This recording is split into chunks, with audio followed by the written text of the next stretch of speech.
Ladies and gentlemen, boys and girls, welcome back to Hollywood After Dark. It is, of course, December 26th, 2022, post-Christmas release. Oh my God, it's all the better for it. Tonight we're going to be talking about Shapiro's nuclear take on Glass Onion, as well as The Last of Us TV show, Evil Dead Rise news, and some interesting box office commentary. All of that here tonight and more. Hollywood After Dark, folks. Let's go.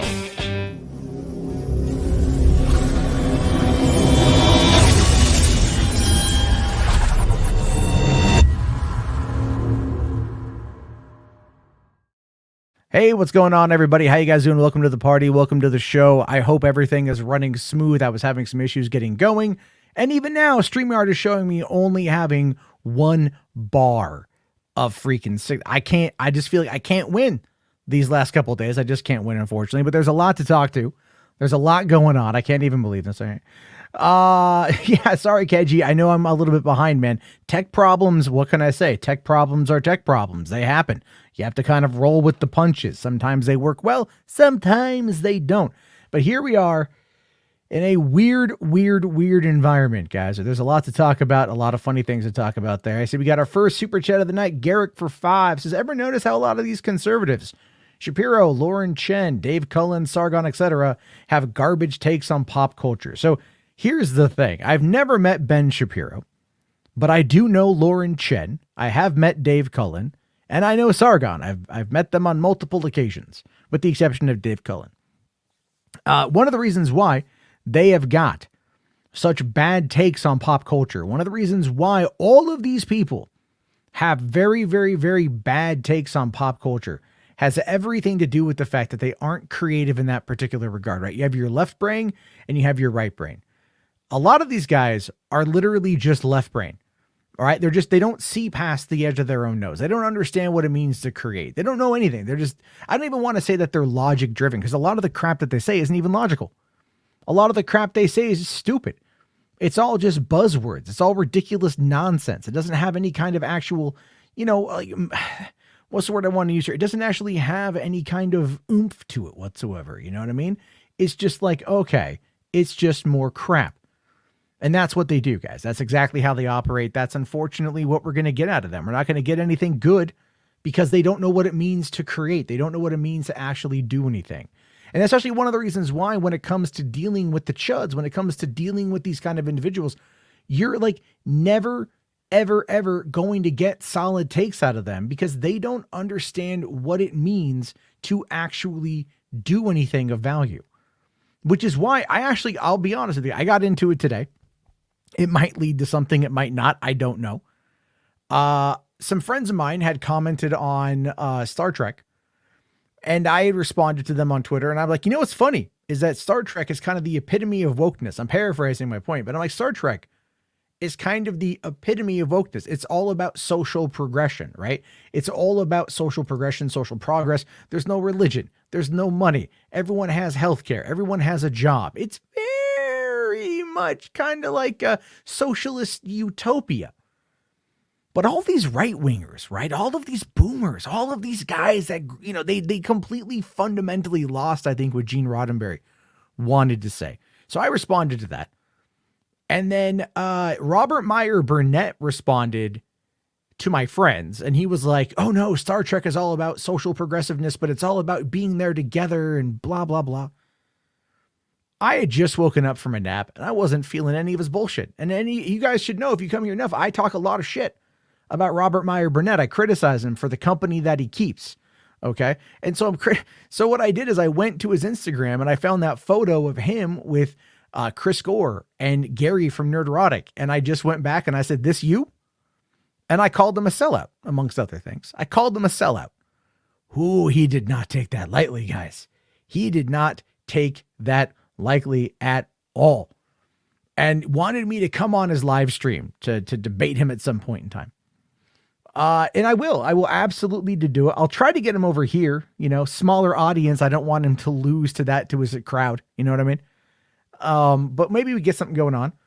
And believe me, I'm not going to go easy on this guy. I'm not going to go light. I'm not going to pull my punches. You guys know me well enough to know When I get going on something, I don't fucking let up. All right. Even if I like the guy, or even if I respect him well enough, I respect the work that he's done in the context that he has done the work. When you tweet out that you are proud to stream with people like heel versus babyface, which is an actual tweet that he has put out there. He's actually said that he is okay, that he is proud to tweet with him, to stream with him about hot toys, right? But if you ever watch any of his other content, he's a bigot, he's a misogynist, he's a sexist, pretty certain he's a racist. All the ists, they kind of come out, right? You know, they kind of come out like this song, The Freaks Come Out at Night. It happens. And that's a lot of what his audience is. And so when you mix those audiences together, and you're friendly with Nerdrotic, and you're friendly with all those chuds like Midnight's Edge, and you go on there because you just want to complain about modern Star Trek with people who would gladly have been at January 6th and stormed the Capitol because of the culture war bullshit that they espouse, I'm sorry, that makes you a fucking sellout. When you claim to be a social progressive, when you claim to be a Democrat, when you claim to value democracy, you claim to value the system that we live in, the system that we operate in, and that we hold dear, and you have no problem running around with people that are proto-fascists, people who are fucking McCarthyists 2.0 in fucking incarnate. And if you look at the concept of McCarthyism, you can see that the witch hunts that they go on, if anyone speaks out against them, if anyone speaks out with their own opinion that they deem to be woke or they deem to be other, that they will relentlessly attack, relentlessly seek to destroy. We know this. We've watched it. We've witnessed it. But Robert Meyer Burnett of the John Campea show, oh my God, folks, he is happy to stream with heel versus babyface, happy to go to a Star Wars burlesque show with Gary from Nerdrotic and Chris Gore and Polly, I think is the other guy's fucking name. He's inconsequential though. That's what I'm talking about. That's what I'm saying. That's exactly where we fucking are. Here's the thing, Captain Haha. Was I rejected by my community for the false flagging? A lot of people in the community didn't reject me. I'd already left by that point in time. There were a lot of people who bailed out, sure. But a lot of that shit I'd already kind of backed away from. I wasn't in Gamergate anymore. I wasn't any of this fucking shit. All right? But they are a fucking shitty group of people. Make no fucking mistake. They are a terrible group of people. Make no fucking mistake. That they don't actually care. It's not revisionist history. Yeah, I love it. You fucking, oh, what is this? Your burner account, Robert? Jesus fucking Christ, dude. I don't do revisionist history, dog. I can own up to my fucking faults, man. All right? Like, I can own up to my fucking faults and shit for the shit that I used to do, but I call these fuckers out now. And I gotta love it that you come on here and I don't fucking know who the hell you are. I've never seen you before. But you come on here and you're just bringing up the old fucking 4-year-old bullshit. As if it means a goddamn thing to what the fuck I'm talking about. So fuck off. How about that shit? How about make a goddamn point that's actually salient to the parts to where we are, or fuck off. Garrick here for 5. Thank you, buddy. Says, I also bit the bullet and bought a 4K Blu-ray player. I've gotten 12 Monkeys, Army of Darkness, and They Live. Which one of these do you like the most? I've also got a copy of Army of Darkness in 4K. Thankfully, that was a gift from Dat Dude Vince. I would argue probably like I love They Live probably the most. I just think it's like the most interesting film. 12 Monkeys is great. I love Army of Darkness, but like They Live, I think just kind of like, I mean, if you think about it, right? 12 Monkeys done by, oh God, I just blanked on the director's name. Terry Gilliam, right? Gilliam. Then you've got, Sam Raimi, Army of Darkness at that point, and completely going in to the horror comedy, but then Carpenter with the social commentary on They Live, and Carpenter really nailed the social commentary back in the 70s, man. Good stuff there. Good stuff. I do like those movies though. All 3 of them are great. I wouldn't mind watching 12 Monkeys again. It's definitely been a while since I've done that. Command Unit here. I do see you, buddy. We'll take a look at the Arma 3 contract at the end. as per the usual. And then I think we'll probably do episode 4 of Playtime. We've been watching that. We'll have to wait and see what happens though. So let's just fucking get into this shit. Anyway, let's see. Hold on. Phantom NSLs asks, which film do you think better is Knives Out or Glass Onion? Personally, I like the cast of the first one more. I thought the mystery Glass Onion was better. Well, you know, my review of Glass Onion is actually out right now on Patio Commentary. I did review it tonight, albeit I've been having tech problems out the ass. So it is what it is. I'll tell you this. I think I enjoyed Knives Out 1 a bit more, but I really, really liked Glass Onion quite a bit. I like the cast. I really like the cast of both movies. I think that when you have Ana de Armas versus Janelle Monáe, I kind of have to go towards Janelle Monáe. I thought she brought more to the role, but then again, there was more for her to bring to the role.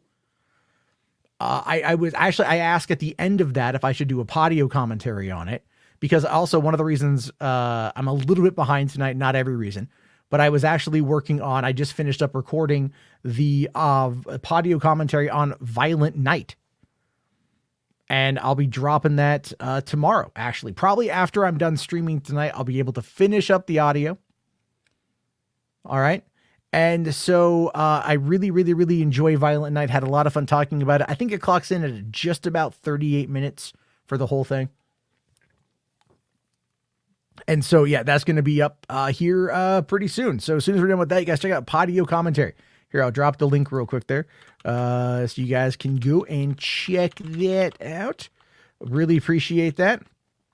Yeah, Ryan, what's funny is I was talking about this with my dad yesterday. Ryan got me a really, like, it's so weird to say.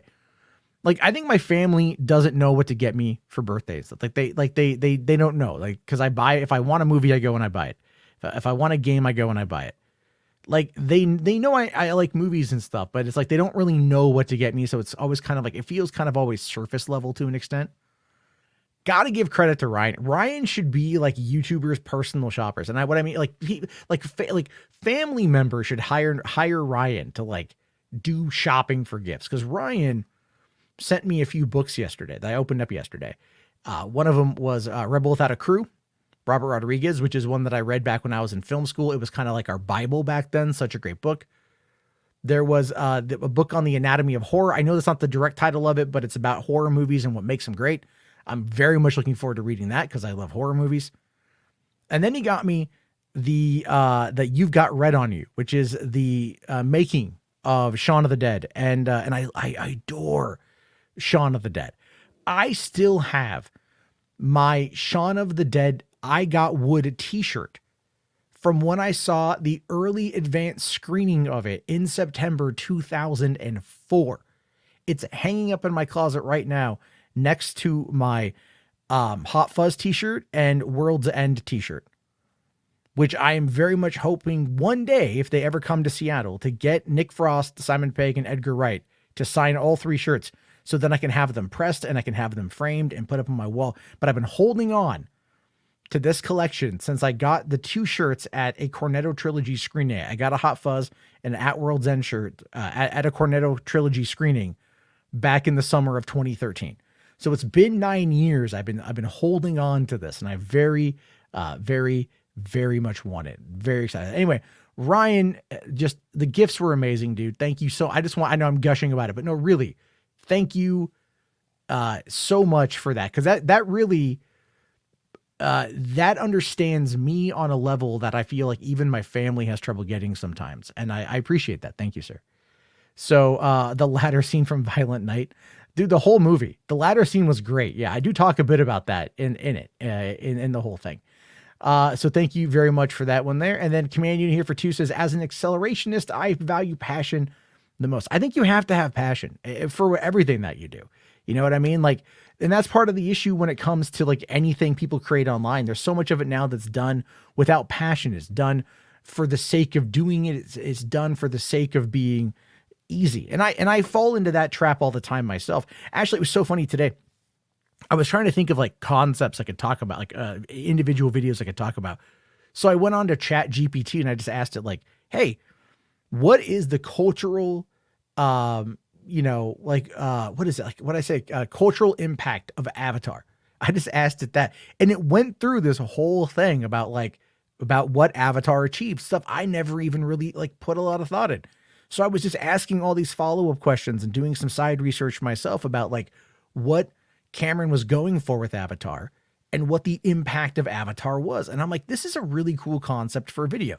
So I'll be working on that, everything else. Anyway, really want you guys to listen to the Violent Night thing. Again, it's a spoiler video. It's a spoiler podcast. So if you haven't seen it, go watch it. It's on PVOD right now. I literally cannot recommend it enough. Really, really, really like it. And anyway, Garrick here for 5. Thanks, buddy. It says El Mariachi, Desperado, or Once Upon a Time in Mexico. It's always going to be Desperado. And the reason why it's going to be Desperado is because that was the first one that I saw, right? That was the very first one that I saw. So I remember when I went out to, when I went out to like the video store and like I saw Desperado there, Antonio Banderas, and he's just like the silhouette, right? I saw the trailer, just all the gunplay and everything else, and it just looked so cool. Salma Hayek looking fine as hell. That's never changed. Salma Hayek is very fine. And then like I go and we rent the movie. My buddy and I go and we watch it. I've watched it. I can't even tell you how many times. Like I could quote the movie. Cheech Marin popping up, Quentin Tarantino popping up. Even Robert Rodriguez's sister plays the drunk girl at the bar, in like the beginning of the movie and stuff. And so it's like, just that movie is great. She also played the dead hooker in Robert Rodriguez's segment of 4 Rooms. In case that's a little thing you may not know. If you've never seen 4 Rooms, go see 4 Rooms. But I just love it. And then it wasn't until I got into film school and I bought Rebel Without a Crew that I actually went on to Amazon, or maybe it was eBay, maybe it was half.com, one of those sites. It might have been half.com. And I found a copy of El Mariachi on DVD, bought it, watched it with my friends. We all loved it. And then of course I had already seen Once Upon a Time in Mexico when that came out in 2003. You got to understand, Once Upon a Time in Mexico came out a few months after Pirates of the Caribbean. All right. Like Johnny Depp was Johnny fucking Depp at that point. Like he had become this new icon, right? Everyone knew Johnny Depp, but now Johnny Depp was Johnny fucking Depp. You know what I mean? So like going into Once Upon a Time in Mexico, I really, really, really liked it. It wasn't as good as Desperado. I just feel like it was like, it's basically the 4th movie. And everything. And I get that, but I wouldn't mind watching it again. I really enjoyed the cast all the way through. Obviously, like Danny Trejo, are you a Mexican or a Mexicant is always a great line. I just thought it was a lot of fun. A lot of fun. I love those movies. I just really, man, I was watching Alita Battle Angel the other day, obviously, and it's just like, I just wish Rodriguez would go back to his roots. I know he wants to do kid stuff. I get it because he does it with his kids and I completely understand, but I feel he's lost step based off of that one. Rational here for $2 says, can we watch the quick video game clip I DM'd you towards the end? Well, if we have time, So, all right, let us move. Okay. Ryan here says, okay, Nightmare Fuel, A Science of Horror Film. That's the book. He read it over the summer and I figured you should take a gander at it. Some of the science stuff goes over my head, but it's still fascinating nonetheless. Thank you, Ryan. I definitely check that out. Also, Donovan here points out that Puss in Boots 2 is GOAT. I'm hearing nothing but amazing things about Puss in Boots 2. Really want to see it. I'm going to hopefully get to it soon if I can. But I'll tell you what's not doing well. What's not doing well is The Witcher Blood Origin. I haven't seen this yet. This popped up the other day. Witcher Blood Origin definitely has some problems because right now it's sitting at only a 38% of 24 individual critics. And they say here that it's got a shallow excavation of ancient lore from the fantasy series. Blood Origin shares ancestral DNA with The Witcher, but little of what makes the Mothership series memorable. Well, it doesn't have Henry Cavill. Let's be fair.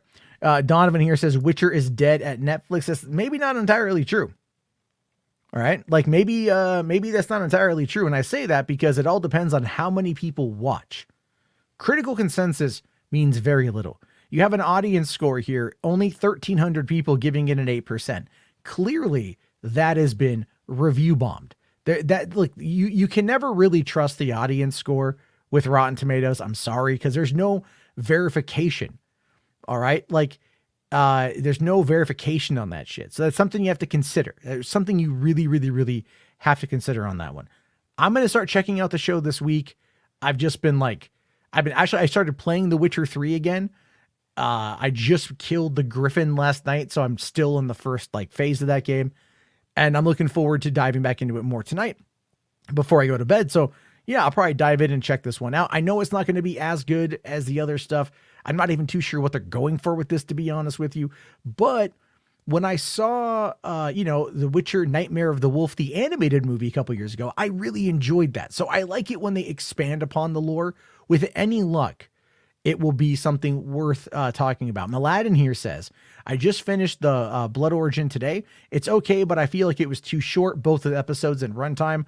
Also, special effects were not that great. See, and that's not a good thing. But I did read that Minnie Driver's character apparently pops up, I think, in season 3 of the show or beyond that. So not too sure. Garrick here says, does anyone care about Liam Hemsworth? The Netflix show is dead in the water. Again, it's a little bit different when it comes to Netflix because a lot of people aren't really going to know. Now, according to the showrunner, she says that they're going to end up giving Henry Cavill a big hero send-off. Now, I don't know what that means. I have no idea what that means, but there are people out there that have been, look, Henry Cavill has just had an interesting time.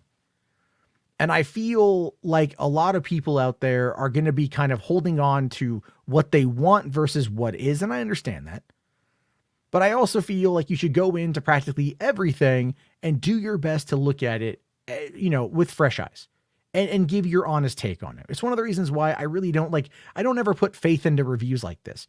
Because how many movies out there or TV shows have that kind of rating that you fucking love?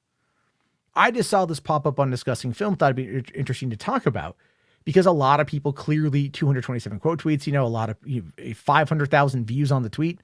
Obviously there's, people are caring about this, but I kind of feel like we should always just look at it as just a metric of what other people think, but never put ourselves in that specific mindset. And that's simply just me. But Oh Lord here does say, seems to be a consensus that this new show is awful. Critics and audience both panning it means something. Again, this is Twitter, right? This is Facebook. This is whatever. None of that means anything to me because there's so many more people that do not talk about it, that do not engage with it on that front. All right. That's pretty much what's going to be happening with all this kind of stuff. We put way too much faith in the opinion of people who maybe don't engage in good faith because we also have no freaking idea. Now, Protos here says, if the audience doesn't like something that much, I'd be worried about it. True. Only 1,300 people. All right. Only 1,300 people. But again, yeah, it's low. 8% is low, but only 1,300 people. Garrick here says Nerdrotic is saying that it's bad. Nerdrotic also criticized The Lord of the Rings of Power, which is a phenomenal show. An amazing show. My favorite show of the year, in fact.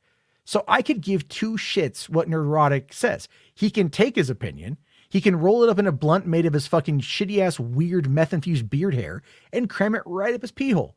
For all I care. Because Spherical Man is right. Nerdrotic thinks everything is bad.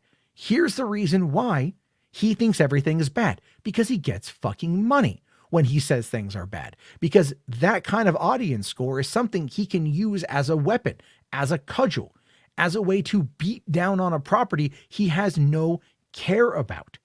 And that's what I'm saying here. You can't ever look at this as anything more than just something fun, something stupid. That's all it is here. Command Unit here for 5. Thanks, buddy. He says, Henry took a lower paycheck to get the role. He was passionate about The Witcher, and he was basically the heart of the show. Him leaving is a major blow. Yes. 100%. I think after season 3, when they bring in Liam Hemsworth, actually, I'll tell you this right now. If it wasn't for the Warhammer thing, I think he'd be back on the phone with Netflix. Let's make this thing happen. But look, it's entirely possible that he left The Witcher on his own in order to go and do the Warhammer thing, because we have to start looking at the timing. All right. We have to start really looking at the timing and looking at the way things played out. I talked about this the other day, right? I talked about this with the whole Henry Cavill thing in regards to like what he doesn't want you to know. Like, is there a super secret here? So let's think about this, right? He's doing the show. Season 1 came out 2019. It took 2 years for season 2 to come out because of the pandemic. Understandable. Season 2 wasn't as strong as season 1. It was more linear, thank God, but it was not as strong as season 1. A lot of people didn't really seem to dig it. There were distances from the lore. We did start hearing recently that, you know, the people who worked on the show didn't really care for it. They were openly mocking it. The guy who says that, like, left that show, went over to do the reboot of X-Men 97, where he says he'll only hire people who are fans of the show. Henry Cavill has expressed his own frustration in regards to trying to get it off the ground, you know, trying to get like the right kind of idea of who Geralt was, because the way that Henry's looking at it is Geralt has a lot of internal monologue. He's got a lot of internal dialogue. He's got his thoughts and his feelings that are hard to always convey in that particular fashion. So, okay. So he's trying to get that off the ground. He's trying to get all that off the ground. So he gets his girlfriend, Natalie Viscuso, right? I'm probably mispronouncing her last name, in May of this year, well before they wrapped filming on Witcher season 3, which wasn't until September. So in May of this year, and they've been dating now for a while, she ends up getting the job as VP of production or whatever over there at Vertigo Entertainment. Now, all of a sudden, a few months later, we find out, right after he gets exited from the Superman role, like literally days later, they signed a deal, a multi-million-dollar deal with Amazon to produce television and movies for Warhammer with Games Workshop. And I talked about this at the time, and I said, listen, man, there's literally no way that this deal happened overnight. So my take on it, and again, I could be wrong, but my take on it is that this was something in the works. I think they had the deal. They were working on a package to take to Vertigo, or to have Vertigo take to Amazon. And when the deal looked like it was going to be happening, Henry decided to gamble and to not renew his contract with Netflix, using very realistic, very appropriate reasons, right? Understandable reasons in regards to how he feels. And then immediately, because again, they announced it 3 months later. They got the deal done, but the deal would have already been in the works. They would have already come to the negotiation table. They would have already gone and figured it out. They would have done those things. So obviously this was something they were waiting to announce. And I think they were just waiting on the Superman stuff, but I think the deal had been done for a while. So obviously in this particular situation, what I believe we can ascertain is that Henry left The Witcher to go have full control over Warhammer, which is something that he is ultimately more passionate about. And you know what? That's great. Also, we have 102 people watching, guys. Please slap the like. Please subscribe to the channel if you're new. And thank you for being here. Command Unit here does kind of bring up a point. It says both can be true at the same time. Him being executive director of a 40K cinematic universe suggests that this is what he wanted in The Witcher. Yes, I completely agree. And you know what? Here's the thing with that is his agent, who was from William Morris, and his manager, Danny Garcia, I think to an extent should have potentially worked at that, tried to get him a seat at that table, but it didn't work. I don't know why it didn't work. It just didn't work. Or they maybe didn't do it at all, or who knows? I don't know. I can only speculate based upon what I see. But I do think that ultimately they were trying to get it. I think he was trying to get control of that, but maybe when he saw that it wasn't going to happen, and then he had the opportunity to pivot into this executive producer role, this Kevin Feige role, if you will, to become the Feige of the Warhammer universe, which has, and as you have shown, Command Unit, massive, massive potential in order to blow up and just be great in regards to everything. Having someone like Henry at the helm is, I think, a really, really, really good thing. So while we as fans of The Witcher might get Liam Hemsworth, that doesn't necessarily mean that it's all bad. They're going to have to find their footing again, obviously, but it doesn't mean that it's all bad. It just means that maybe he wasn't the right fit for this particular situation. And who knows, maybe if the Warhammer, who knows, maybe he'll come back down the road. He came back for Superman. He might come back for Geralt. I don't know, but anything could really happen on this point. Obviously, I think it's going to be interesting to see nonetheless. All right. So here's something else what we can talk about real quick. This is just sad to me. So Babylon, this new like 100 was like $120 million movie, right? Only earned $5.3 million in the first 4 days of the domestic box office. Sorry, it had an $80 million budget. I read 120 earlier today elsewhere. And then also just a little bit later, Discussing Film here says Babylon reportedly needs about $250 million to begin making a profit.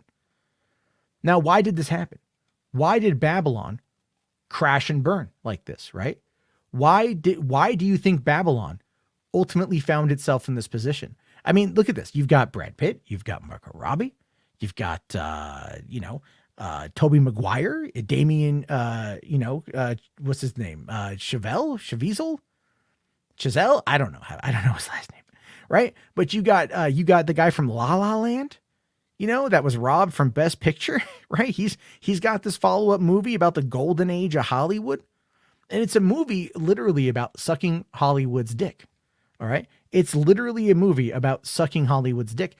And I've noticed that this year, right? We had Fabelmans, a movie about, Spielberg's love of Hollywood and how he got into making films. And that's cool.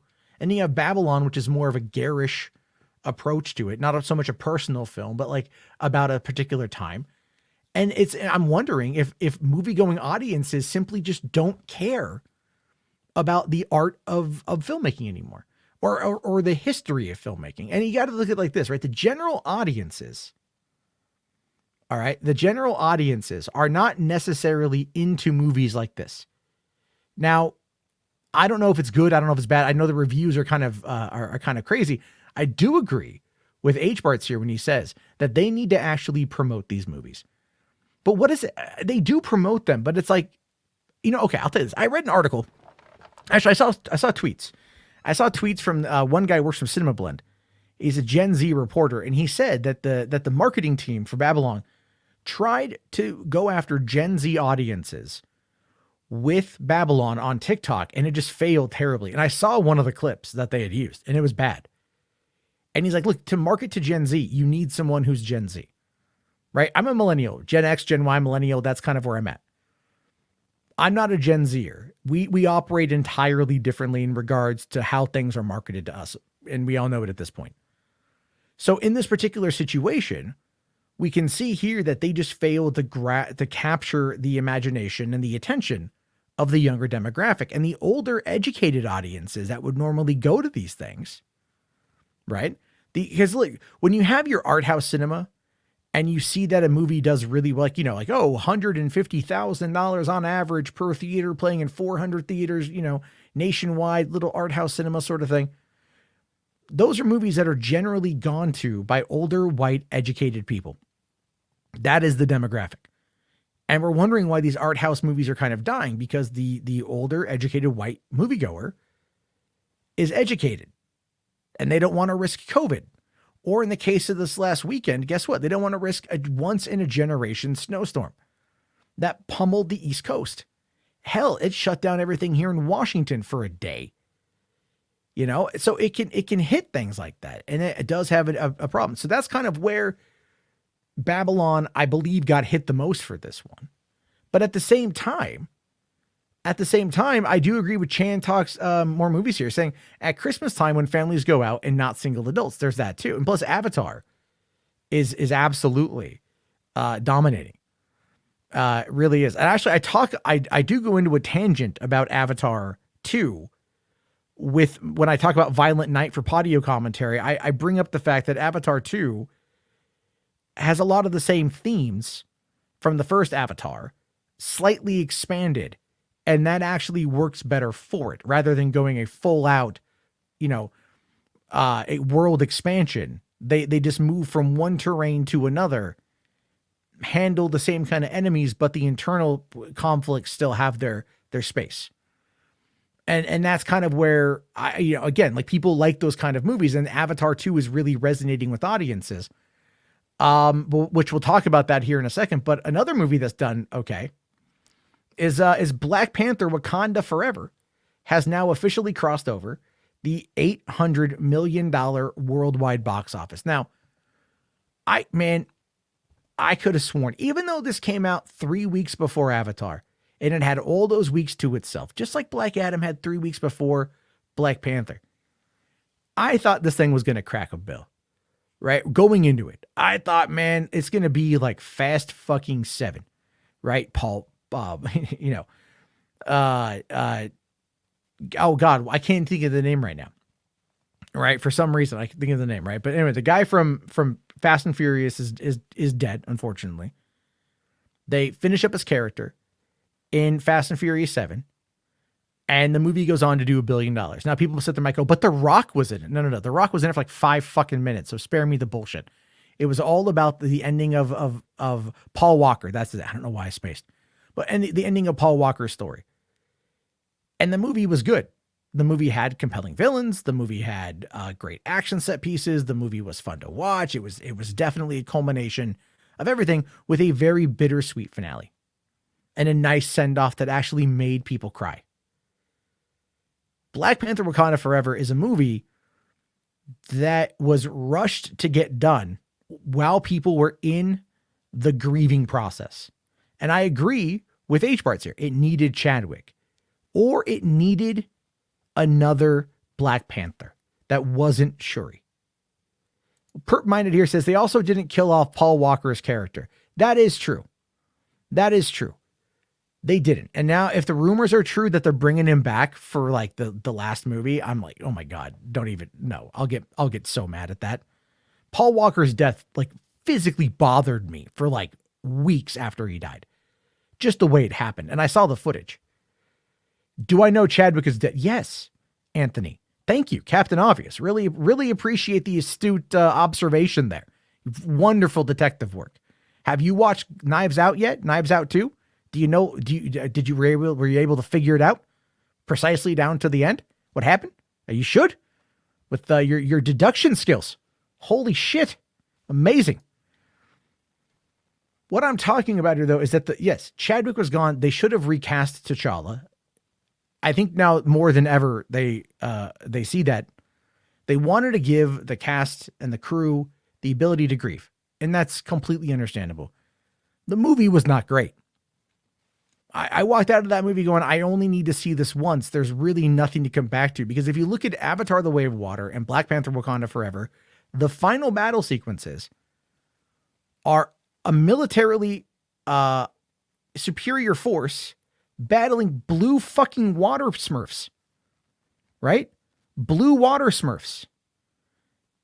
And yet the battle, because you care about the blue water smurfs in Avatar, and you don't give a shit about the Talikans, right? The Talokan, whatever, the Namor's people, because they're fucking stupid in the movie, right? They just literally is an After Effects filter when they eat the plant. It's just, go watch the movie. It's the most laughable thing. But anyway, they have very similar endings, but the ending to Avatar is emotionally engaging. The ending to Black Panther was like, oh my God, it's so bad, right? Like it's so confined and it's so ridiculous. I think the movie needed, no, I was responding to somebody else. I think I was responding to somebody else. Cause no, I know Chadwick is dead. So there's that. Let's see here. H-Barts for 5 says, thank you, H-Barts. And I did see your other super chat too. After watching Avatar 1, Marvel needs to step up their pure CG, their pure shit CG. Yeah. Well, I mean, it took Avatar 13 years, you know, and James Cameron wasn't going to release it until the tech is correct. All right. So, I mean, I get it, but yeah, you're right. There's just a lot of that stuff, right? Melody says, I think I enjoyed Wakanda Forever more than you. I didn't like the dark underwater scenes. I didn't like the dark underwater scenes either. Like I don't get me wrong. I enjoy the K-like aesthetic of it, but at the same time, it wasn't compelling to me. Riri Williams as the MacGuffin didn't really work for me, you know? Buddy Love here says, correction, blue and green avatars. Well, let's be, they're not green, they're turquoise. Okay. It's a combination of the two colors there, buddy. So let's see. Rational here says Marvel should ditch ILM and use WEDA. Dude, everyone should ditch ILM and use WEDA at this point. What is ILM doing? What is ILM doing? Severe Commander says Cameron also had 13 years to write a decent story. Well, remember, they wrote 4 movies back to back. They wrote Avatar 2 through 5. They wrote that. And so it's weird that this movie is going to kind of cap out at this particular rate. And that's okay. 800 million is still nothing to scoff at. But it also, like, it just wasn't a good movie. Like, it wasn't a great movie. It was an okay movie. Yes. Rational says here, wasn't ILM top dog in the industry before WEDA? Yeah. I mean, WEDA's great. And ILM is great. ILM work on the volume is fantastic. But I think there's such a crunch for these movies right now. There's so many movies that need visual effects that they're just trying to get them out. You know, I don't quite know. But I do agree with RJ here. No Marvel movie hit $1 billion this year. That is true. No Marvel movie hit $1 billion last year either. You can't really count Spider-Man. Spider-Man is a Sony movie, technically. Marvel only got 25% of that. So Marvel only got 25% of $2 billion. So Marvel but it's true. But RJ does say here, let's hope 2023 is better for Marvel. Phase 5 needs to come out strong. Phase 4 turned off a lot of people, even though I don't think it's as bad as many keep saying it is. There was good stuff too. Overall, I enjoyed Phase 4. I have no problem really with Phase 4. I haven't seen Eternals. That's on me. I was actually told by other people that it was good, and then someone in the same conversation said no, it was shit. So it's a very divisive movie. But I do agree with Donovan here. It feels like Ant-Man will be back to form in the MCU. Was it yesterday on ABC? They ran an entire thing about Ant-Man, a whole promo, like a 25-minute, half-hour promo about Ant-Man. It's available to watch on Hulu even. They put it up on Hulu, but not Disney Plus, which is really weird. But they are definitely trying to start building that hype. And the thing is, look, Peyton Reed saying, I did not want a filler movie again. I want an Avengers level movie. That's what I want. And that's what he went for with Ant-Man 3. And it fucking looks it. That trailer looks phenomenal. I cannot wait to see Ant-Man 3. We get Ant-Man 3 and Guardians 3, and those are both going to be pretty heavily emotional with massive consequences for the MCU going forward. So yeah, Phase 4 was definitely let's take a breather. We're going to dust off our pants a little bit. We're going to end some things, start some things, go from there. And I mean, what I've been hearing about, what Captain America New World Order is, some of the rumors coming out of that seem pretty cool. So it's pretty good. HBar's here for 5. Thank you, buddy. Says, I was not here for this, but the Daredevil being more lighthearted. No, I don't want that. And I'll check out and just check in once in a while. I mean, as I said the other day, yeah, if Daredevil is lighthearted, like I loved Daredevil and She-Hulk. And if they do that, that's going to work only partially for me, to be fair. That's only going to work partially for me. But if they end up doing it where it's something that becomes, I guess you could say, like, more interesting, but still a little lighthearted, it's not going to be as bad. But I agree, if it was terrible, I'm dipping. I'm dipping dots, baby. I'm dipping dots if it's bad. But okay, I just want to get the one that he brought up too before I move on here. Okay, HBart's here. Oh shit, I thought I saved it. I don't think I saved it. Hold on, I gotta go find the super chat, buddy. There you go. Okay, no, you sent that one. I got that one. There was another one here about the Henry Cavill that I missed. I thought I selected it. The chat. We got 114 people here, guys. Thank you so much.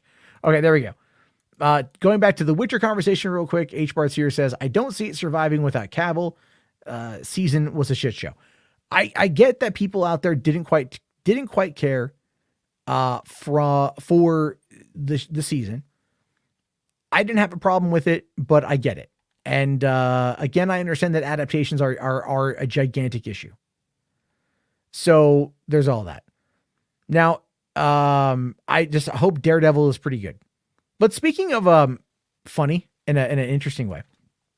So Avatar, obviously now where it's at currently, has done very, very, very well. It's on track to hit the $1 billion mark. Apparently the threshold it needs for profitability very much is on the horizon. And it's entirely possible it will happen before the middle of the week. It's entirely possible it could happen tomorrow.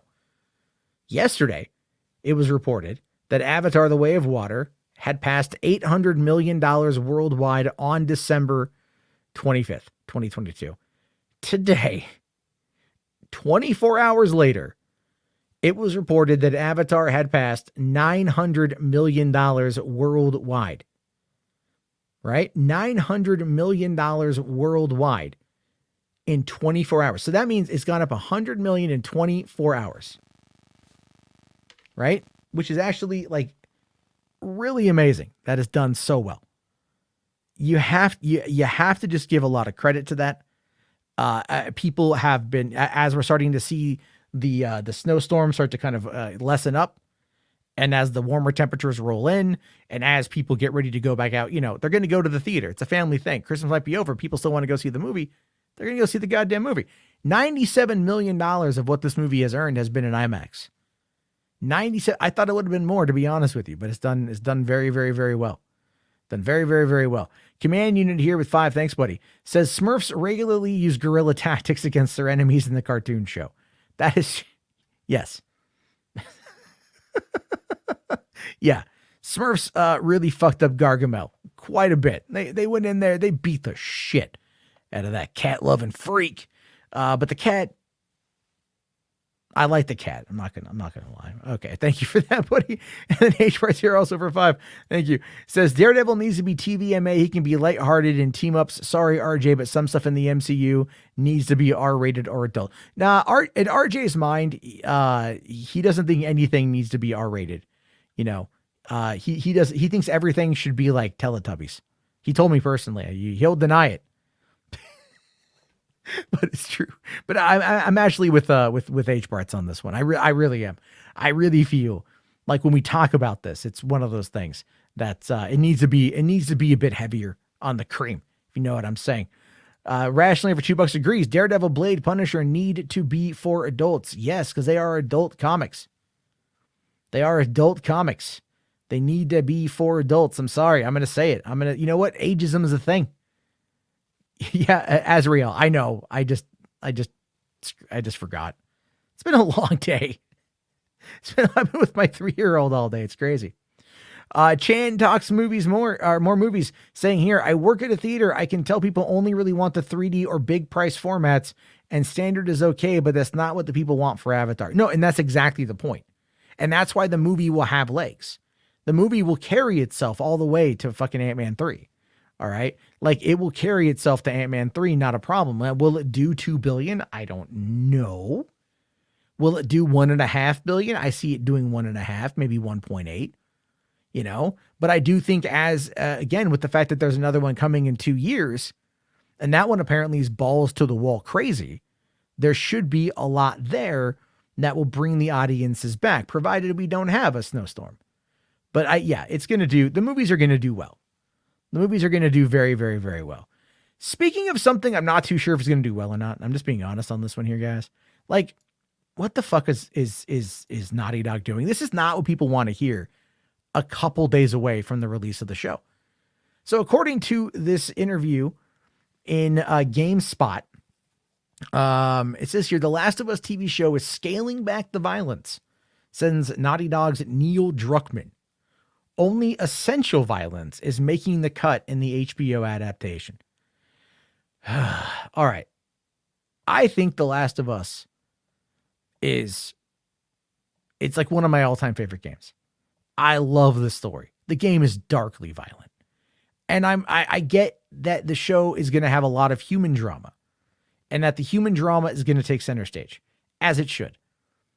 But it's like when the violence is necessary. I guess only essential violence is making the cut. But let's find out more. So it says here, The Last of Us video games may be lauded for its intimate storytelling in a world gone very, very wrong, but it's moment-to-moment violence. It's the moment-to-moment violence that stands out. Heads are caved in, brains are splattered over the walls, and the PlayStation series grisly death animations have become notorious for the vivid detail in which it shows protagonists Joel and Ellie meeting their end before hitting game over. The Last of Us TV show, which is hitting HBO, Now TV, and Sky Atlantic this January, is scaling back the violence, and for good reason. So Neil Druckmann, who is the show co-creator as well as a co-creator of the game, says we need a certain amount of action or violence that we could use from mechanics so you can connect with Joel and get into a flow state. So he says here that then you would really feel like you're connected to this on-screen avatar and you're seeing the world through his eyes. But that doesn't exist in a passive medium. One of the things I loved hearing from co-creator Craig Mazin and HBO very early on was, hey, let's take out all the violence except for the essential. That allowed the violence to have even more impact than in the game.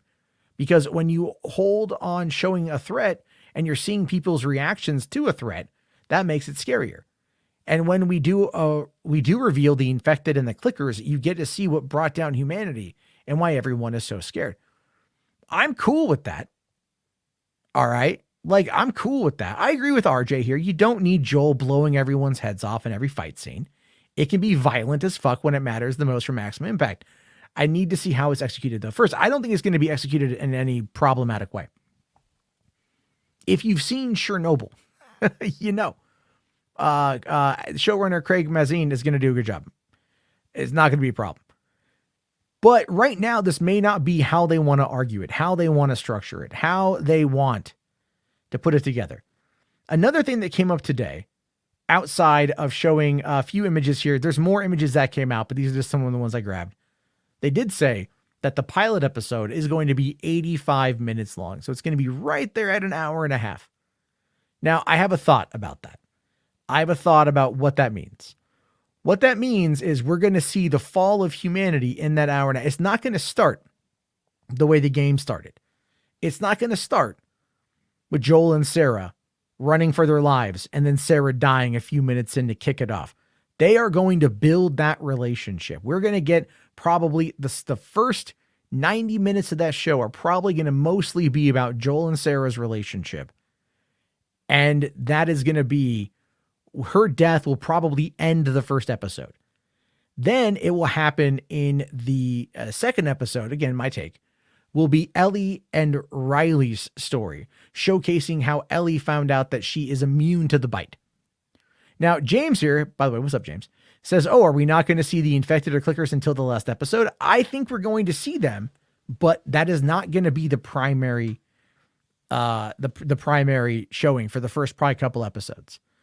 You know, they are clearly going to turn this into a show. We're going to get the violence, probably one good violent outburst per episode, but we're probably not going to get a lot in way of the clickers, which is unfortunate because those are my favorite enemy in the game because they're so freaking creepy. But I do feel that the show is probably going to show us in a way that's going to be really interesting. Spherical Manor says, what is the premise for The Last of Us? Surprised you don't know that, considering it's been around now for 9 years. But the premise of The Last of Us is that a virus, an infection, wipes out the vast amount of humanity. It's, you know, transferred through bites or through spores. And it creates a fungus that mutates the minds, like a zombie fungus, which is actually real. They based it off of a fungus that infects ants, if I recall. And from there, you know, it picks up like, what's it, like 20 years later, and Joel is just kind of a smuggler, kind of like a, you know, I don't want to say like a scoundrel type character. And he's trying to survive, and he ends up getting tasked with taking Ellie, a young 14-year-old girl who is immune to the virus, having to take her across the country. And that ends up being what they do. And all the crap that goes along with it. It's really, really, really good. King of the Golden Satyr says, how many episodes? You know what, man? I honestly don't know. Let me look that up here. The Last of Us show episodes. Okay. It's going to have 7 episodes. Oh, 9 episodes, 9 episodes. So it will be over by the beginning of March. And yeah, we'll be talking about it here. We'll be talking about it here. on the show. 100%. Maybe we'll do patio comment. We'll do after dark stuff. Talk about it. So there we go. I think it's going to be, you've never played any of the game. Man, wow, you're just missing out. Keji here says just 9. Well, yeah, I mean, come on. It's usually HBO is 8 or 10. Ryan here asking, will it be a weekly release? Yes, it will be a weekly release, and it will be good. Yeah, Blessing here says, can't wait to cry again. Yeah. I like the fact that they got the same actress who played Marlena in the game to play Marlena in the show. But like Nick Offerman is playing Bill, which is great. But I really wish they would have got the actor who played Bill in the game because he's a great actor. And he would, I don't know. I mean, again, Offerman I love Offerman. I love Pedro Pascal. Anna Torv is great. I mean, as playing Jess and shit. Dude, trust me. Like Jess gonna die. Like there's that. Rodney here says, I'm sure the episodes will be more than 60 minutes. You know what? I don't know. I probably not, because they are going to be on HBO linear. They're not going to be on HBO Max exclusive. So they still have a relative time frame to deal with here. Garrick asking, what did you think of 28 Days Later? Oh my God, dude. Okay, I'll admit this, right? I was given a bootleg DVD of 28 Days Later in, I want to say like 2003, maybe 2004. The movie wasn't out here in the States yet. It had come out in the UK and it had already come to DVD in the UK. And a friend of mine had heard about it and he got a copy of it and he burned me a copy of it. And I want to say it was 03, but I remember it was like, I was watching it and I popped it in. We had a 65-inch big screen TV, full, like, Dolby 5.1 surround sound, early 2000s, and I just put it in and I cranked the volume because my family was gone and I just watched it and I fucking fell in love with it. Just fell in love with it. I mean, the rage virus, dude, fucking, oh my God, man. It was such a good movie. Such a good fucking movie. And I liked 28 Weeks Later as well. I did. I liked 28 Weeks Later. I thought it had an interesting concept. Really enjoyed Robert Carlyle in the role. Do need to watch it again. I actually really want to, is it Hulu? Has Zack Snyder's Dawn of the Dead? Not the extended cut, I don't think. But I need to find my DVD of the extended cut. Give it a watch again, because I'll do a patio commentary on it. It's been a while. I kind of feel the need to like go through some of Zack Snyder movies. I don't know why, just to kind of like cleanse my palate of the bullshit and go back into what I think he does well, which is create. So that's definitely a thing for me. Perp Minded here says, you should check out The Sadness on Shudder. I need to get into Shudder, man. I need to get into Shudder. So with any luck, we'll get there. Ryan here says, I love Ashley Johnson, but Bella Ramsey's a great choice. I love Ashley Johnson too, buddy. Bella Ramsey, I know people out there, people made fun of her. They go, she's not attractive. Well, for one, why are you trying to sexualize a 14-year-old girl, you fucking weirdos? Two, have you ever seen her as Lady Marmont on fucking Game of Thrones, dude? She's going to throw down with attitude, hardcore attitude. And Ellie has got a lot of attitude, a lot of quips, a lot of sarcasm. And we're going to get a lot of that. I'm interested to see Storm Reed as Riley too. That story is going to be fascinating. That's from the Left Behind DLC from the first game. So we'll see where it goes from there, obviously. Eric here asking, when are we going to get, or how long till we get a Red Dead Redemption live? Rockstar's never going to do it. They're never going to do it. After the Max Payne movie fiasco from like 2007 or whatever, they're never going to do it. They totally should. They totally should. So there's that. All right, let's move on to talk ourselves here about a little bit of, we're an hour in exactly. Crazy to think about. And, I didn't even add in the thing I was going to add in. I had grabbed a whole bunch about Evil Dead Rise. Well, you know what? We'll talk about that tomorrow. I'll bring it up for tomorrow. But let's talk about Ben Shapiro. By the way, I love what I did with this in like 5 minutes in Photoshop. But Ben Shapiro has got a hell of a take. He was trending all day today. He went on a massive screed about Knives Out or Glass Onion, a Knives Out mystery. Fucking hated it. It literally broke this man. It literally broke this man because he doesn't understand that it's him and his friends that are being made fun of in this movie. All right. So this is what the tweet says. I was going to do screenshots, but I said, fuck it. We'll do a live. Way too much work. So he comes out today, and I'm not going to try doing a Ben Shapiro voice because, for one, my balls are big. I'm sorry, guys. I just can't do it. It's not going to happen. Anyway, he says here, I regret to inform you that Glass Onion is actively bad. I will discuss the I kind of read it in his voice, like in his his speech pattern. I will discuss the first actual writing of the movie, followed by the politics of it. Both suck. Spoilers below. Anyway, sorry. First off, the writing. Oh, I think there's going to be spoilers in this, by the way. If you haven't seen Knives Out yet, you're warned. I'm just letting you guys know. Spoilers. All right. You should go watch it, by the way. I'm just saying, go watch it. It's good. He says, first off, the writing. The first half of the movie is a complete misdirect and a waste of time. It's a fucking mystery, dude. It's a fucking mystery. But I noticed that too when I was watching it. I'm like, wow, first half of the movie's over. And then it's like, now we're totally in this weird, it does it a little bit differently. And I was like, okay, cool. Now it's starting to explain things. Maybe a little bit too heavy on the hand holding at times, in my opinion. But at the end of the day, even that misdirect was still a massive misdirect because of what it was that Rian Johnson was attempting to do at the ending of that movie. But we keep going. It says, we only find out about the actual murder we're supposed to investigate full 1 hour, 10 minutes into the film, as well as an entirely new backstory.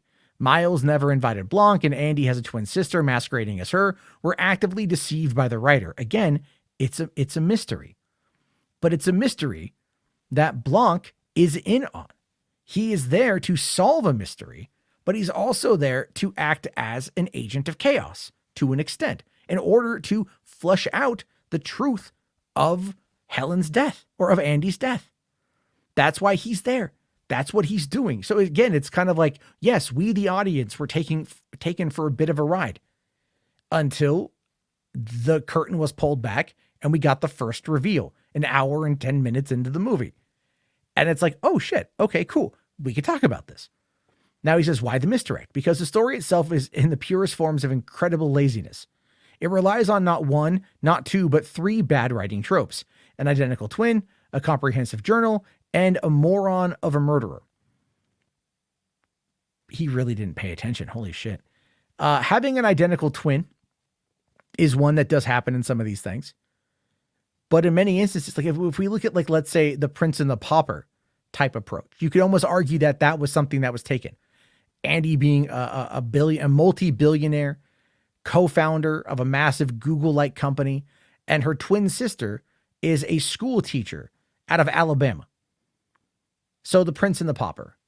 The Prince dies, the Pauper takes his place. But this is not a situation where that ends up being a thing. This is not a situation where the Pauper takes over. This is a situation where the Pauper wants to know who the fuck murdered the Prince. The comprehensive journal is literally just a way to get to the napkin. It shows you that Andy kept detailed notes, which was entirely the point of her lawsuit against Miles, and how they all fucked her in the end. Like, it was a way to help show proof because she took notes. And oh my God, he's a fucking lawyer. He's a fucking lawyer, you guys. He's a fucking lawyer in real life. He is a lawyer. And you're telling me that a situation where a fucking person, like, oh my God, dude, they actually put, maybe I'm wrong, maybe I'm an idiot, maybe I'm a moron, but as far as I recall, in certain situations, like, they will look at, in murder situations, by the way, and like in murder cases, if there is a note or a document or a journal or an audio recording or a video of the victim laying out their life experiences in this document, they will actually, like, that can be used as testimony or evidence or something along those lines, right? Like, it's just, remember the movie Gone Girl? And she started writing all the journal ahead of time so the police would find it when she faked her death, putting the blame on Ben Affleck's character. There's a reason why they do look at these sort of things. It's just like, oh my God. Then shouldn't he know this? Yes. He should know this. Keji here, he went to Harvard, dude. He has a law degree from Harvard. And Ben Shapiro is a cumbrain. He's a cumbrain. Mo here says, Ben, is this a curmudgeon? No, he's a cummudgeon. Cumbrain. He's just got cumbrain. It's so fucking, like, oh my God. Oh my fucking God. Like, did he not pay attention to the movie, dude? I had 2 kids running around the entire time, and I still paid attention to the fucking movie. It's a good fucking movie. And I bitch about The Last Jedi all the fucking time. And I still think this is a good movie. Now, he goes on to say, you can write your way out of literally any scenario, given an identical twin, which removes the need for linear coherence, a comprehensive journal, which explains everything, and a moron for a murderer, which removes the necessity for the plot logic. Again, oh my God. The trope of the identical twin tossed on its ear, the trope of the comprehensive journal plays into the whole idea of the identical twin and why they're there doing what they're doing. And the moron for a murderer is because the whole goddamn thing is taking a huge shit on Elon Musk, because Elon Musk isn't an inventor. Miles isn't an inventor. Miles is, in his own words, a disruptor, but he was able to, he's able to work people to get where he needs to get to, but he's not smart. Even in the movie, he says, like, he had a mystery writer write the murder mystery for the weekend. That Benoit, cracked in like 30 seconds and shit. Because he paid attention. Like even the fusion energy was not created by him. All the Alpha wasn't even created by him. It's like, look at Elon Musk. Elon Musk will just say things, right? Home batteries, where's that at? Like fucking Cybertruck, where's that at? All sorts of shit he just says. And people believe him. They think that he's realistically going to be creating these products. He's not. He's a moron.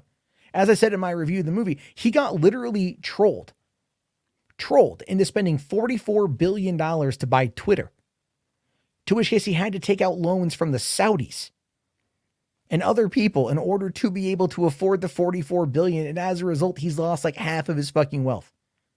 He's no longer the richest man in the world because he got trolled into buying a dumpster fire of a social media website. He is not smart. Or I should say he's not intelligent. And that's exactly what Miles is in the movie. So what Ben doesn't realize is Miles being a moron, it's effectively a comedy of errors. It's just that shit happens that sometimes works out in the favor of the person who's the dumbass. That doesn't mean that it's done by intelligent design. Sometimes circumstance is just idiotic. That's all. Yeah. Spherical Manor says Elon just slaps his names on things. Exactly. Let's see. Spherical Manor says guy doesn't understand female anatomy and how it works during sex, as we found out from WAP. Nihilus here says Charpo just spoiled Girl. The movie came out in 2014. Anyway. But yeah, I did. I'm sorry. Now, Rationaler says he was going to shit on this movie regardless due to what Rian Johnson did to The Last Jedi. Listen, I was one of the first people to criticize The Last Jedi. I have never wavered on my criticism of The Last Jedi. 5 years I've criticized that fucking movie. But man, I like Knives Out and I like Glass Onion. All right. Like I don't even like Looper, but I like Brick. I just don't, he's hit or miss for me, but I know he likes to subvert expectations. And so that's what he did here. He subverted expectations. Once you know the rules of Rian Johnson's game, you can figure out the play. The great thing about it is he used a lot of misdirect and subversion to even get around traditional storytelling tropes that you would find in movies like this, which I thought was great. I thought was absolutely great the way that he pulled it off. Because it keeps you guessing the whole time. That's the entire fucking point. Momu, no, Looper was not. That's a bannable offense. I do not like Looper. Do not like Looper. Anyway, going on here, he says, so instead, we get an hour of wasted time because we have to make up for the fact that the murderer is perfectly oblivious from moment one. That's like the whole, like, the guy thought he got away with murder. That's why he invited his friends. He thought he got away with murder. So then he had to commit another murder in order to cover that up. Do you not understand? Like, do you not understand he thought he got away with murder?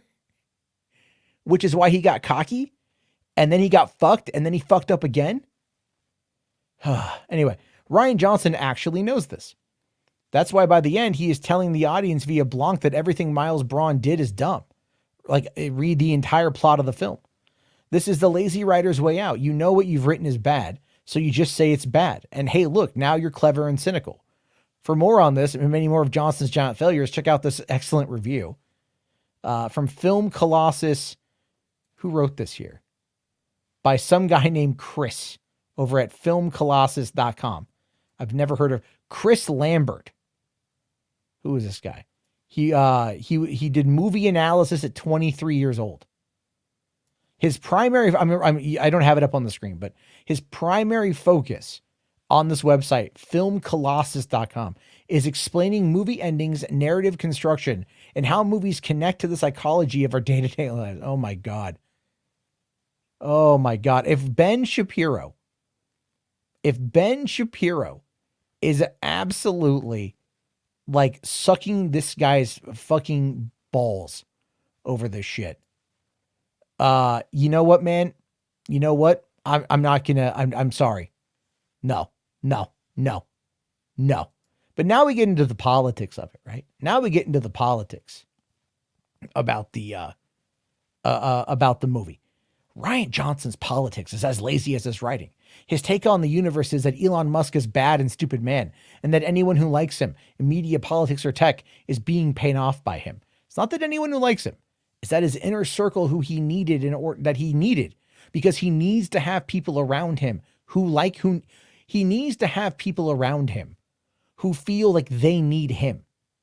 All right. The very first time we meet his younger character, he's literally dressed like Tom Cruise in Magnolia as like the self-help guru kind of guy. All right. That's not done accidentally. It's done to show that he is a like chameleon. He is a mimic. He will try to be what you need him to be, but he's good at some things. He is good at helping he was funding the one girl's campaign for city council. She won. He helped, the model, right? He helped other people. He's good at that, but he still requires you to be loyal to him, which is also kind of a Trumpian thing. Now going on here, says this is an incredibly stupid theory since Musk is one of the most successful entrepreneurs in human history. How many rockets has Johnson launched lately? And it's a foolish conspiracy theory to put, oh my God, dude, I've never seen a man cope that hard. I have never seen, like, how many rockets has Rian Johnson fired lately? I don't know, man. Like, I'm pretty sure he's out there plowing his wife right now. What are you doing? Complaining on the internet while your wife is like the Sahara. Jesus fucking Christ. Todd here says Glass Onion was an okay movie, 10 times worse than the first one. See, I disagree, but I see your point, dude. It's all good. I just disagree with it. All right. So how to explain his dumb theory? Bad writing. Of course, Johnson comes up with a fake partner who is the actual smart person. Miles Musk cheated by bribing people. Again, if you've known anything about Elon Musk, you know that he's bought his way into these companies and then removed some people on the board like Tesla. And that's as far as I understand it, at least. But again, it's like he doesn't actually do the work. He's just the front man, but he's good at being the front man. Some people out there they're good at that. They're just good at that. People gravitate towards them and they're able to sell product, and that's what they do, but they don't actually create anything. I mean, look at YouTubers that are able to swindle you in by going like, I'm actually really smart, you guys. I know what I'm talking about. Everything is woke. Everything is terrible. Everything is SJW. We have to call it. Do you guys not realize that like the concept of this is making fun of them? It's like, look at Dave Bautista's character. He literally, the first time we see him in the movie, he's doing kind of an apology video to Jimmy Kimmel talking about the breastification of men. He's trying to be like the frat bro Jordan Peterson kind of guy. You know what I mean? Like that's what it is. And even his entire bit was he was starting to lose. The channel was losing relevance. He wanted to get on the cover of Alpha News because that would boost it up. That would put him on the top. and you know, and it was, but he was a liability. Like, I don't think Ben actually paid the fuck attention to this shit. You know, Rational here says, Glass Onion could have shit on liberals and Ben would have still hated it. Probably. You know, he probably cried over what happened to Luke Skywalker. I just got mad, but he probably cried. Now, what about the people who like Musk? They're dumb and corrupt too, which means you need no logic for them. So more bad writing. This means that all Miles' friend supporters were sucking the golden teat for Miles Musk because he kept signing them checks. They all disagreed with him though, but they needed him. They'd built so much dependency on him. That was the whole thing. Look at what happened with Birdie and the sweatshop, right? She is an idiot and thought that a sweatshop was where they make sweats, you know, and because he was in the process of he was her primary investor and he didn't want that to come out and bite him. He was going to have her take the fall for him in order to, you know, and he was going to buy her out. So he was going to tank her name in order to save face politically about the fusion fucking clean energy shit. Like, he was being diabolical. He didn't care who he hurt. She was an idiot and he exploited that when necessary. He needed his friend, the senator, to sign off on a power plant. He needed his friend, the scientist, to push the junk science. So he needed these things and he had positioned these people to where they relied on him in order to do it. I don't like, again, you don't have to be a genius to manipulate people. I mean, have we seen like how many people give Amaranth tons of money? You don't have to be a genius. You know what I mean? It's just the way it is, right? Again, big brain Ben. All right. Okay. So, but any of them could at any time burn down Miles and reap massive benefits. Literally any of them. Duke would become overnight the biggest host in the world for uncovering a conspiracy of silence. Birdie would immediately become a famous social justice warrior, wiping out any Malaysian sweatshop problems. Claire would become president. Peg or Whiskey would become famous. Lionel would become a virtuous whistleblower. That's not how life works at all. Not at all. But in Johnson's bizarro world, taking down the most powerful and rich person in the world is something nobody would consider.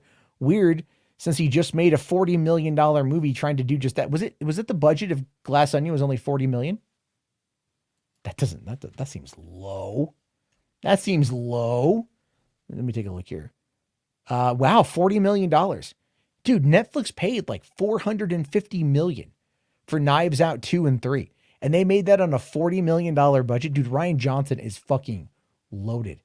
Shrek is Daddy says Amaranth is bait. I'm not hating, but people pay her money for literally just standing there. Good for her.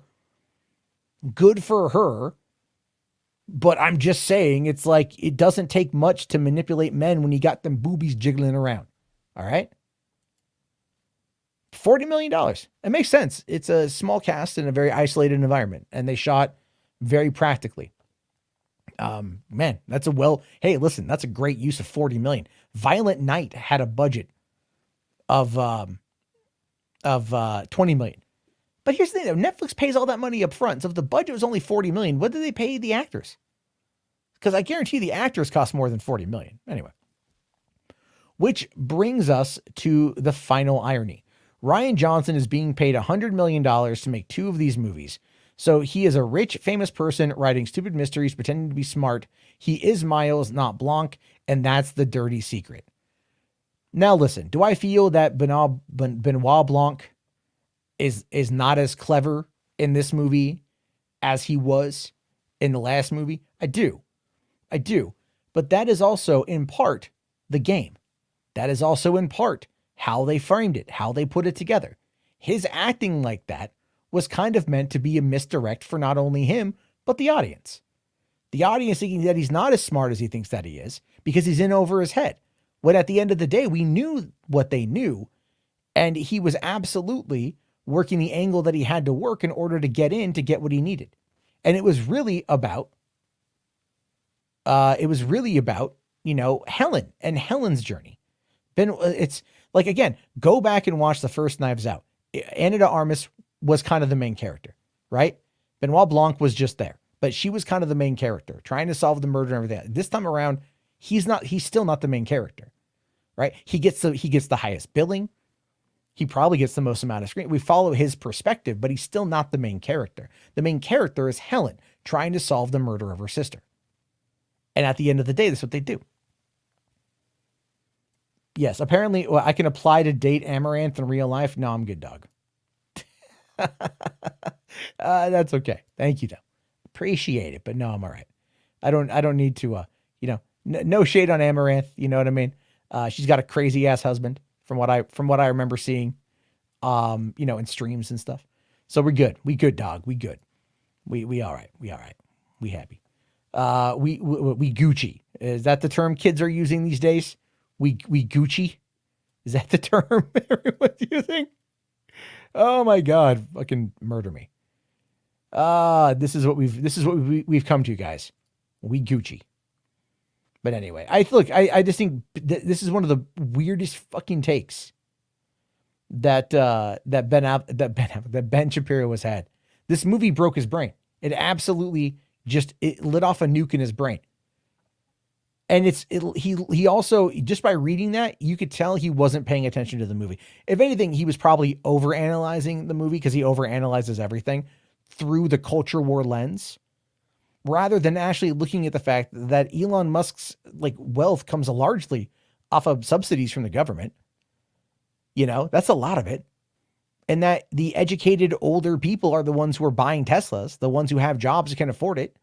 So he doesn't want to piss them off. It's all about manipulation. If you watch the movie, Miles was completely over arrogant, and he thought he had everything figured out. But when you throw a wrench in it, people react, and through that reaction, you get the comedy of errors that leads to the finale of the movie. Where she ultimately gets her revenge by using his own tech against him. But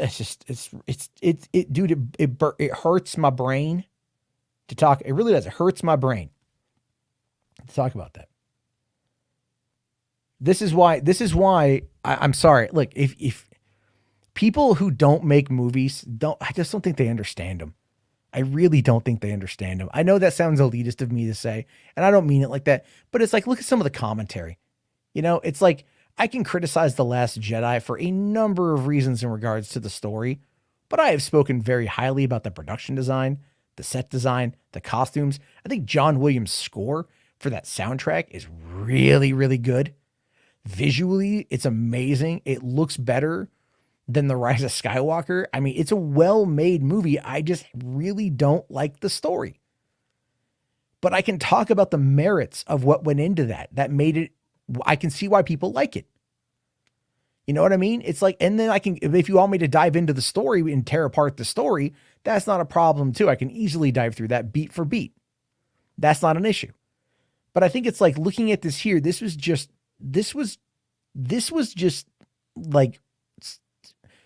pedestrian is the best way to describe it. It's just childish. Fucking clown shoes. Anyway, slow down. I'm hurting Ben's brain. Yeah, well, Jesus. The only one tubing here says people twist movies to fit their narrative. I mean, that's true. That's true. And I'm sure I've done it too. I'm sure I've done it too. You know what I mean? I try not to. I really do try to look at everything from a positive perspective. Timothy Morgan here says he's never read I can never pronounce that correctly. Can never, but Hercule Poirot. It's fuck. I'm French. I should know that, but I can never roll my R's like that. Anyway, kind of like how my criticism of comic books. Sure. Yeah.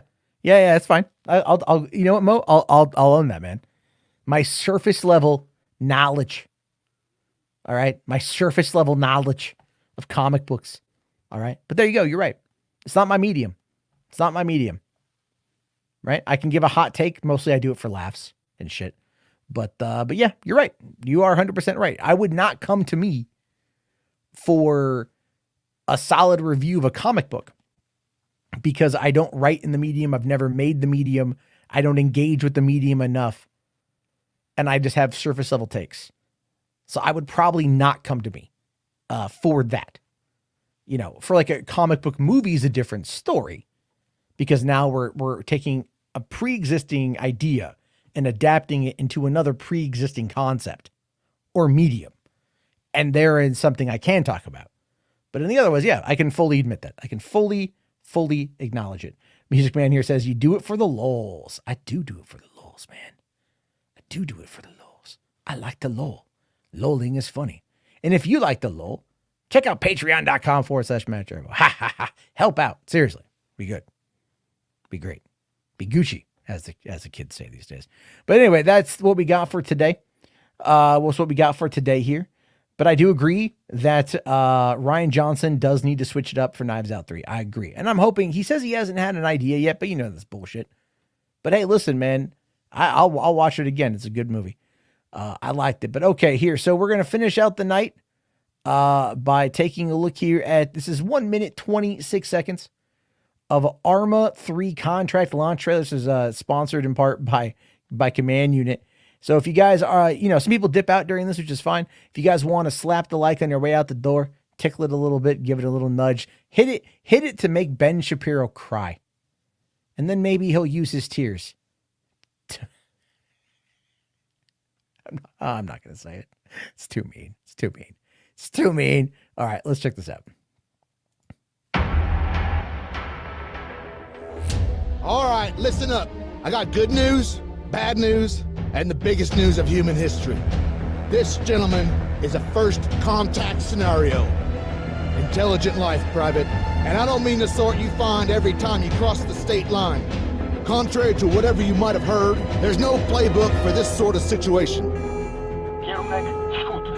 And to make matters worse, to the world, we've just gone dark.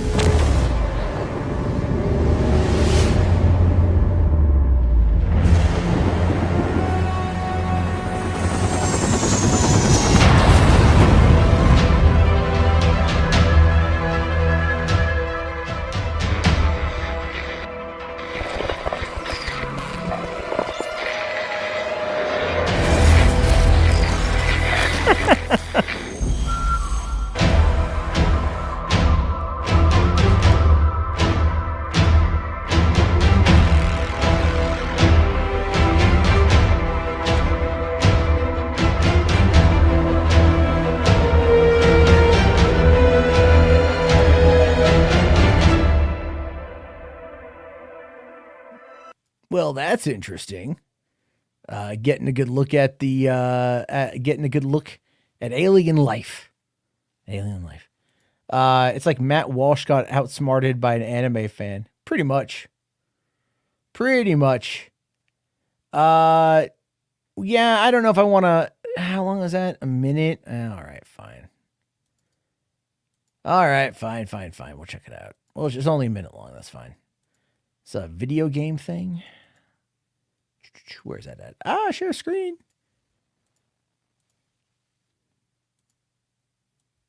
Okay, where are we at? All right, there we go. This is a video game little trailer thing. I don't know what this is for. Дамы и господа, наш самолет завершил набор высоты. Вы можете расстегнуть ремни. Сейчас вам будет подан обед. Горячий вы можете выбрать в меню. Beef, chicken, or fish, gentlemen? Salads, please.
What is that from? Is that from that Rainbow Six Patriots game?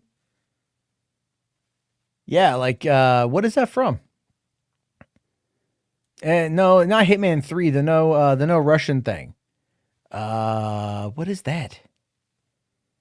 Anyway, I mean that was intense, right? That was pretty intense. Good for that. But I think that's like the Rainbow Six Patriots thing. That's what it sounds like. So, it's Modern Warfare 2? Oh, the new one?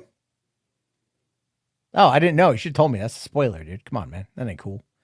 That ain't cool, man. God damn it. All right, everybody. On that note, it is time. It is time to call it Hollywood After Dark. My God, another episode in the bag. Thank you all so much for the supers. Thank you so much for the support. Thank you so much for hanging out with me tonight while we laughed at Ben Shapiro and his craziness, his crazy takes. I'll be back on tomorrow night, another episode of Hollywood After Dark as we round out the year. Everybody, all right, have a good one. Go check out Patio Commentary. That will be up in the morning. Bye.